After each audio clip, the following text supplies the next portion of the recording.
Hello everyone and welcome back to our next video, which is on deep research agent. In this video we're going to be building a deep research agent and then we're going to deploy it as a web app so that the application is available online, and we're going to do that using Hugging Face spaces. And before trying to you know directly jump into the code part, I wanted to give you a high level overview of how the code has been structured and how does deep research actually work. Most AI systems jump straight from a user question to an answer. This diagram shows why that fails and how deep research agent actually works. We start with a raw user question, but instead of researching immediately, the agent enters a clarification graph. This is what we see here. Here the AI doesn't search. What it does is it asks smart questions like, who is this for? How deep should this go? What's the scope? This step turns a vague prompt into a research ready instruction. Why is this important? Because many a times we don't really expect users to give us the perfect prompt right at the beginning. The biggest challenge that we face today, even in enterprises, is prompts are extremely vague. And before we waste any of the compute which these large language models are going to be using, this step kind of helps us clarify what exactly the user is asking about, right? And hence it is important. From this step, now that we have a clarified prompt, because the user has responded to this clarification question that the AI asked, we move on to the planner node. The planner node is only going to create topics. By topics, what I mean is the clarified prompt is broken down into multiple questions and then fired, or at least the planner node plans to fire it to RAG or web, depending on the decision that the planner node would take. So it comes up with this sort of a plan, which is then passed to the research node. The research node is actually the brain which has access to tools and synthesis node, right? So the research node will keep asking the questions that the planner node has come up with and pass them for execution to the tools node. This is where the actual rack search and web search would be fired and the responses are sent back to the research node. The research node kind of goes into a loop to make sure that it has sufficient answer or sufficient content rather to provide the final research report. Once it feels that yes, I have sufficient information now, it is going to pass this to the synthesis node, and the synthesis node is going to augment the final response. The output will be shown as a research report. There is one more part within the code which is a router function, and this router function kind of helps this research node to decide and traverse to either the tool node or the synthesis node. So we'll see all that in action as well as in the code. All right, so this is the app that we're going to be building. This is deployed on Hugging Face Spaces. And at the end of this video, you would also have a similar kind of app that you would have deployed on Hugging Face Spaces. It can be shared with others as well, right? So the first thing we want to do is enter the OpenAI API key. So I'm going to quickly copy my API key and paste it here. Next, we would need the Tavily search API key as well. So I'll copy that, paste it here. I'll show you later in the video how to get the Tavily search API key. OpenAI API key is pretty straightforward. Uh, you can just Google it and you'll get it how exactly you're supposed to find that key. So the question that I'm going to enter is, help me research variable augmented generation RAG. Then let's just hit enter. So this would be the clarification step initially. So now the agent is clarifying that exactly what I am looking for. So let me just provide my inputs. So what specific aspects? So I'm going to say uh, technical implementation. My target audience, that's question 2, would be academics. What depth? So let me say um, in-depth analysis. Are there any specific domains? So none. And do you prefer a technical focus, business oriented, or a mix? I'm going to say technical focus. And let's send this back to our agent. And let me just show you the logs while this is working in the background. So the first thing that happens is planning the research approach. So if you remember, the research node is first getting uh, initialized, and the research node is going to break up that query or the clarified prompt into multiple different questions, right? Next, it goes into the research agent, and the research agent is going to be doing all the analysis. So it can see that continuing the iteration one, which is the first loop, right? It kind of fires different queries to different uh, tools, RAG search and web search, right? And then this is just showing what are the responses or results. So RAG search, three chunks, RAG search three chunks, web search three results. So all this information is now available, and basis of all that information, it is going to synthesize the answer. So one thing that I wanted to show you also is I have put the research settings, right? So this is basically the number of loops that you want the agent to do. Just keep in mind that if you keep this very high, the token consumption is going to be really, really high, and it will cost you more. So my recommendation is just keep it as 2. So at the second iteration, basically it's like a kill switch if you keep it as 2. If you want to spend more money, you can keep it higher as well, and that way you will get a much more in-depth analysis. So this is going to take a couple of minutes, and I'll see you back once the research is or the report is ready. All right, so we have the results or the report is created now. So let's quickly go through this, and you can see how detailed the report is. Let me just see if I can zoom out a bit. Right, so this was the clarification. Once the clarification, the deep research started, and then it gives you an overview of what exactly the report is about.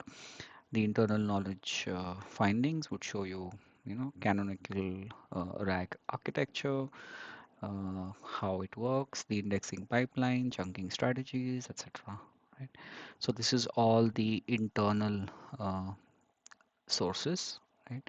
Then it goes to the web research findings, and then based on what it found on the web, it can provide all this content, and it goes on and on and on all the way to the conclusion, right?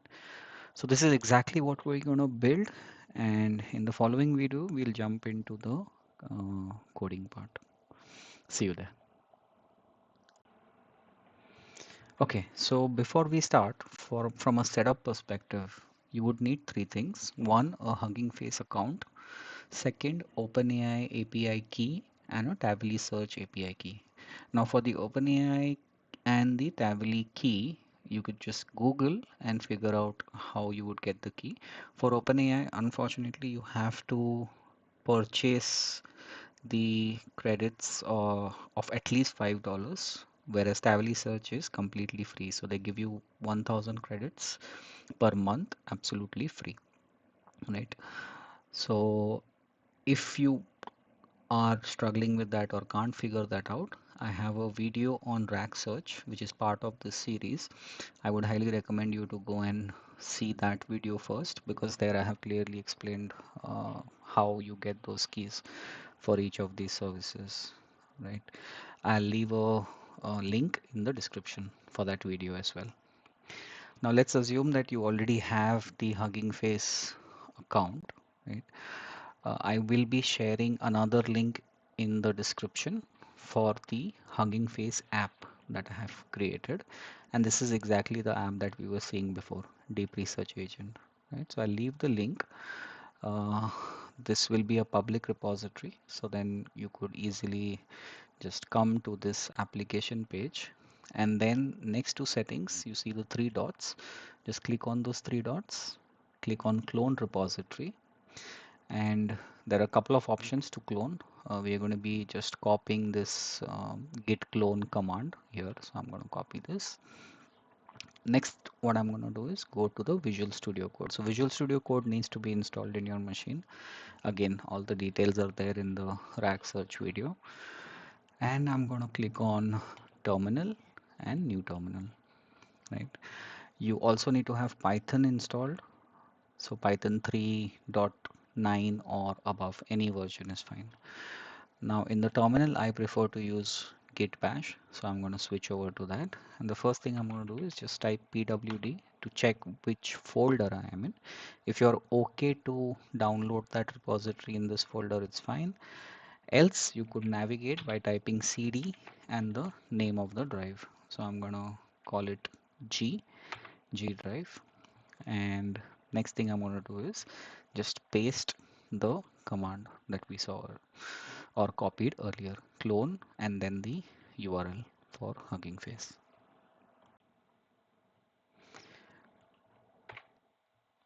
So what's happening now is that particular repository has been cloned to my G drive. What I need to do now is first click on file and then open folder. So once I click there, I can navigate to G drive and then just search for Deep Research Agent. So it's here. I just select the folder here. Don't double click this. Hit select folder, and then it's going to give you this warning. You just click on yes, I trust the authors, and you can see all the files that are needed for the Deep Research Agent here. Right, let me open the terminal again and let me switch to git bash. Right now I do a lot of coding, hence you can see some icebreaker environment is loaded over here. What I need to be able to do is create a environment within this particular folder. Now for that, I'll just click anywhere on this left side, and then on my keyboard hit Ctrl Shift and P.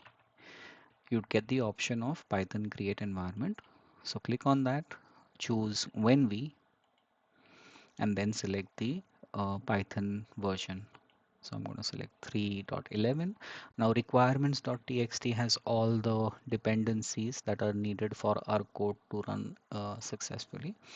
So I'm going to check this box here and hit OK. Now this is going to install all the dependencies so that we are able to run the code. I'll see you back once the dependencies are installed. Okay, so the dependencies are installed now. Next, very important step, I have to make sure that I select the virtual environment that we just created here. And for that, there's a very simple command. Before I even do that command, make sure you are in the Deep Research Agent folder, right? You can again just type pwd, hit enter, and it should show you Deep Research Agent and the drive wherever you've installed that or clone the repository, right? Next, I will be typing source dot venv slash scripts slash activate and hit enter. Now if you see, it's showing .venv, which is the right virtual environment which is needed to run the code.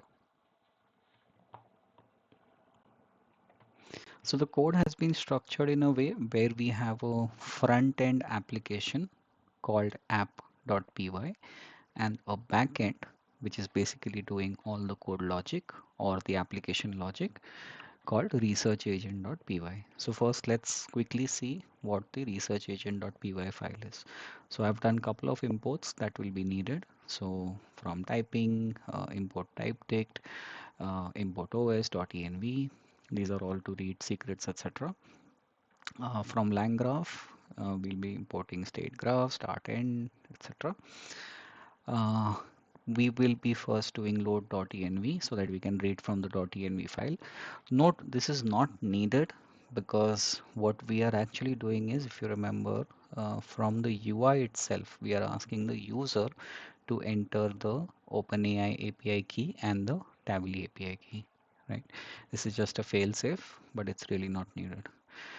First, we kind of initialize OpenAI client, LLM, and light LLM. And I'll tell you why there are two LLMs in this case. Ideally, it could be just one, but we are going to keep two. Now, within the application session, we will be initializing the clients, which is basically the OpenAI client, LLM, light LLM, the tool nodes, and LLM with tools. Now, this is basically just checking for all the keys. Again, like I said, most of this information is going to come from the UI. The user will be inputting that. This is the max iterations. Again, this is also a function which we have put on the UI. So the user can actually select how many iterations, but the default we have kept is 3. Tavily API key, again, none. This is basically the vector store. So we need to have the vector store created in OpenAI vector store. Again, to understand this concept, please see the video on RAG search, which will then help you understand how exactly this vector store works and how to create it on OpenAI. So here we are basically getting information for the vector store, and then we are going to define the two tools. So if you remember the tool nodes where the actual execution happens, for that to be executed within LangGraph, we use this decorator at tool, and then we define what that tool is. So this is the RAG search, which is for internal search. And then we have a tool for web search, which will be using the Tavily API key to do a search on the internet. Right? So that's the current information. We create a list for tools, RAG search, web search. Again, tool node, LLM with tools. We are going to keep it as none for now. Agent state, we initialize here. Now, most of this is covered in that RAG search video, and this is an iteration to that video. So if you have seen that, a lot of things would already be clear to you. Now we go into the structure that we saw earlier in the video, right? So the first thing we kind of spoke about is the clarification node.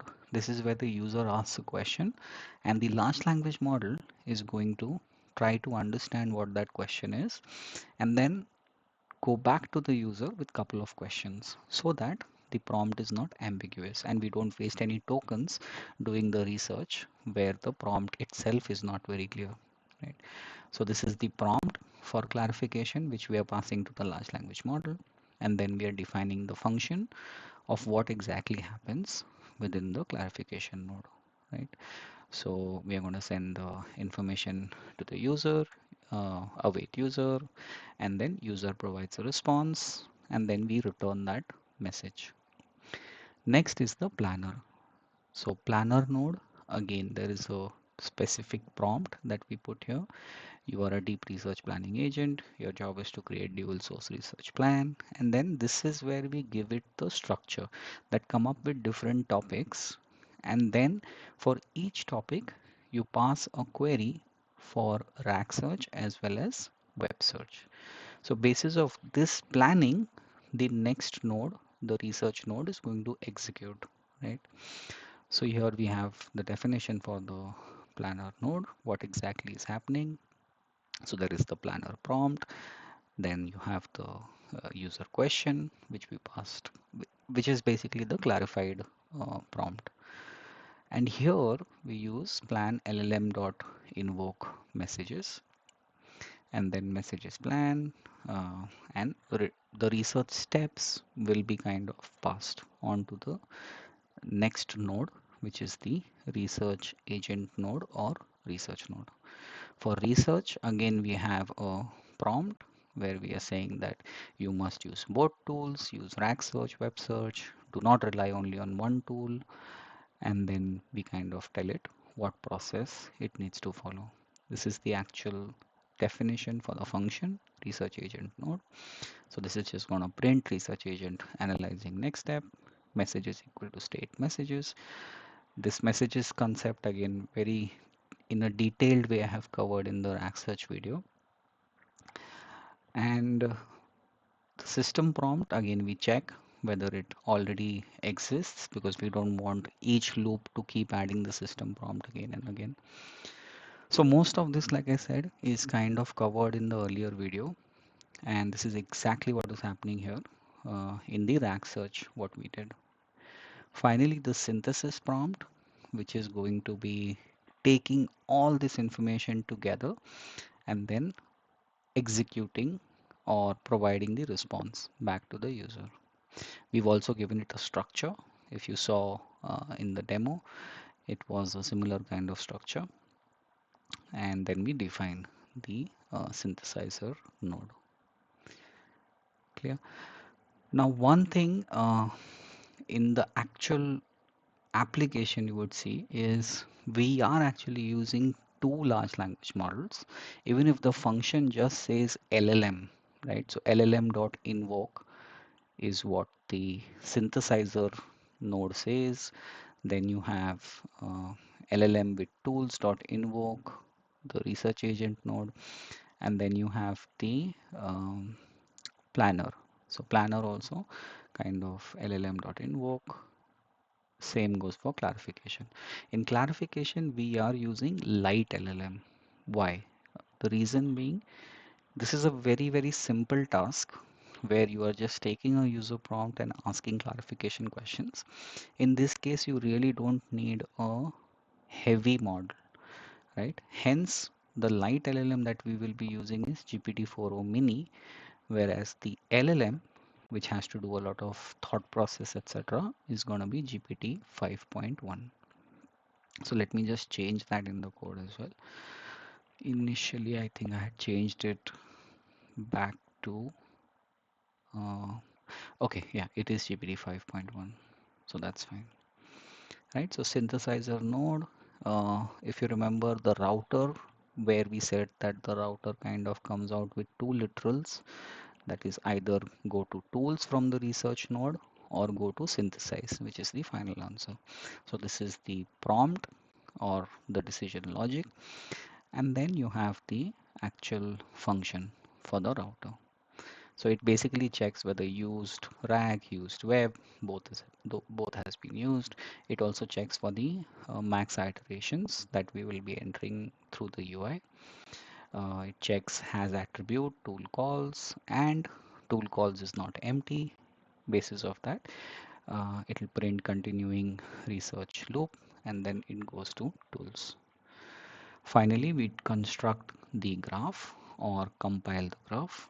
So state graph agent state, and then we are going to add couple of nodes, edges. So there are two graphs that are happening. One is the clarification graph and the other one is the research flow graph. That's exactly what I showed in the flow that we saw, right? So the clarification also had a start and an end, and then you had the research workflow graph, which had multiple nodes, which is the planner, researcher, tools, synthesizer, along with a start and end. Here we need a conditional edge, which basically would help that research node to either traverse to tools or traverse to the synthesizer. A couple of edges that we add, and then we basically compile the research app. Okay, so couple of backend API functions. So initial state that we define, the process message, which has user input history, state. You, if you remember, within the session, we need to have the OpenAI and the Tavily API key along with max iterations. So yeah, I mean, pretty much everything else is just uh, related to how the input or the state to be managed on the UI. Finally, we look at app.py. So this is the Gradio app that we will be building. On Hugging Face spaces, it expects the front end name to be app.py in order for it to run correctly. So just remember that you cannot rename this to anything else. Uh, so here we are using Gradio, and this is basically just the UI elements. So the markdown is what we see on the page. Um, Again, API configuration where we kind of enter the OpenAI API key and the Tably API key. Next, we show the research settings, and this is where we will put how many loops or iterations we want the agent to perform. Then you have the chatbot, that chat interface component that we see on the screen, and you have the user input text box window, right, which is basically free text for the user to enter. Once the user hits submit, we are catching this gr button send, and then what happens with the click. So process message, inputs, outputs, all that gets captured here within the state. If you remember, we had kind of passed within the backend itself. And finally, we do if name equal to main demo.launch. So what I would like you to do is first try to run this locally. So we're going to do python app.py and hit enter.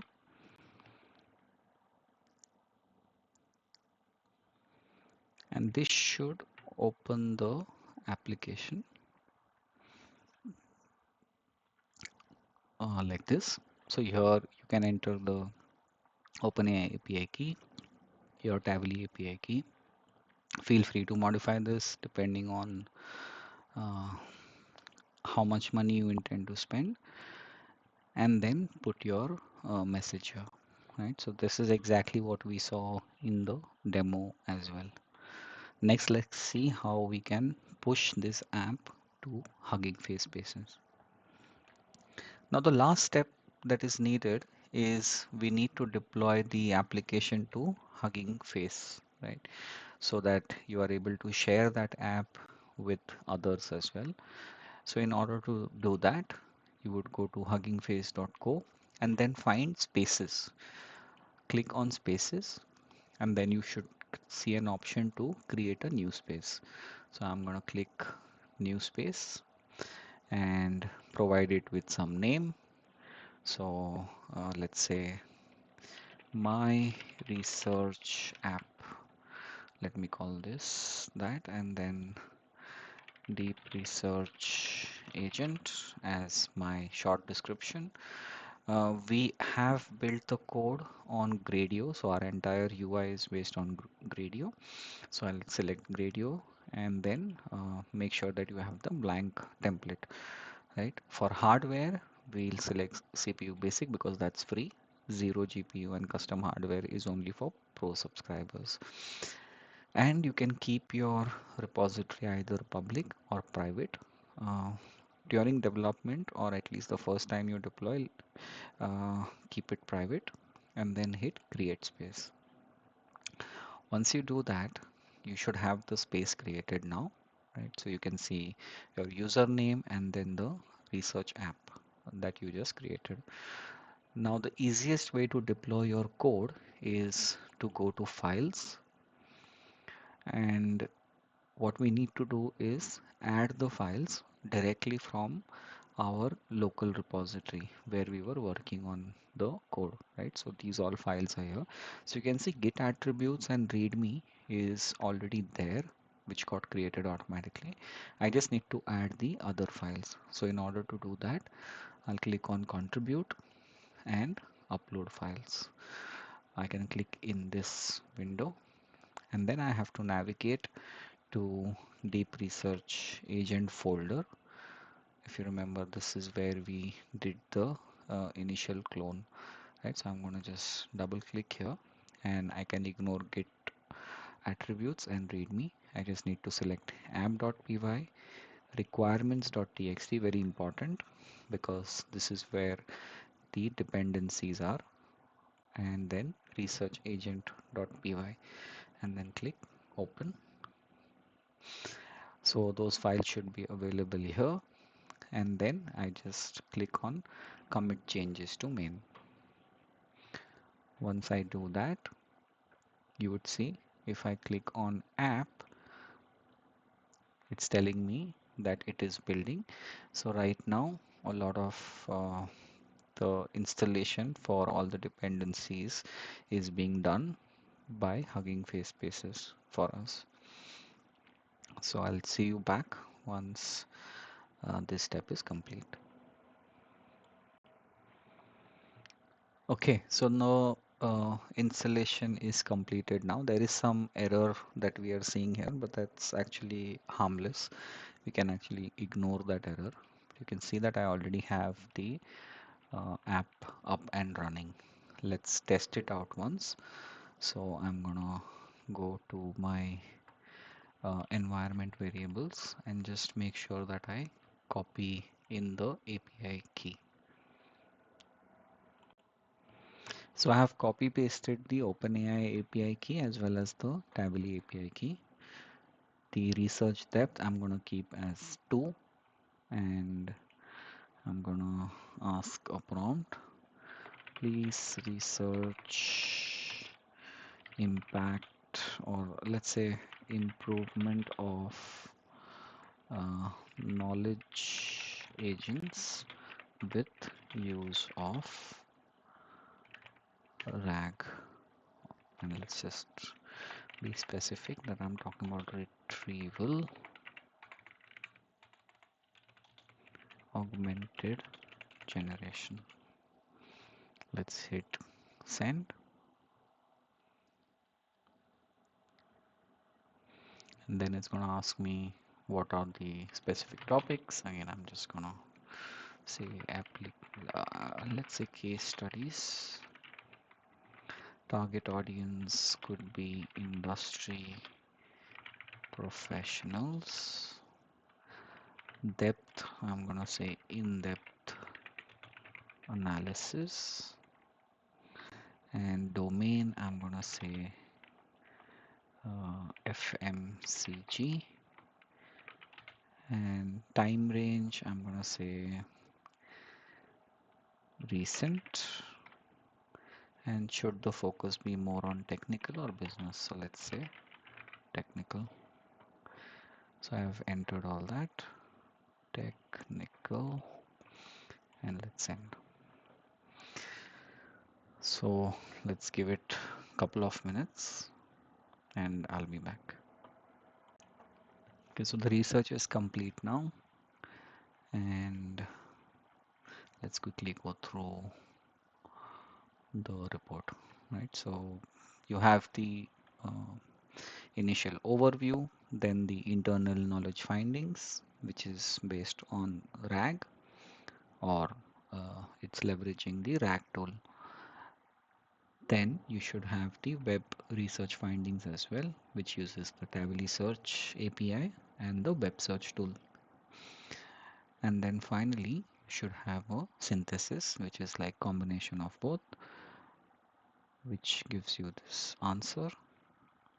And if you can see, it's pretty long and detailed analysis. Finally, there is a conclusion. I wanted to cover as part of the deep research agent happy building, and again the idea is that as long as you can follow along and get to this stage, this really kind of helps you understand the inner workings of how these things actually work. I think this knowledge is way more valuable than just trying to learn tools, right? Tools are useful, tools are helpful, I don't deny that, but just using a tool to make you more productive is important. But in case you really want to understand generative AI at a more deeper level, you would have to spend some time going through these kind of videos. I would highly recommend watching the RAG video deep dive that I have done. It's a pretty long video, but I have tried to cover most of those things, and that kind of builds onto this video, right? So that should be something that you should see first and then come here. Thank you so much for watching, and see you in the next video. Thanks all. Bye bye.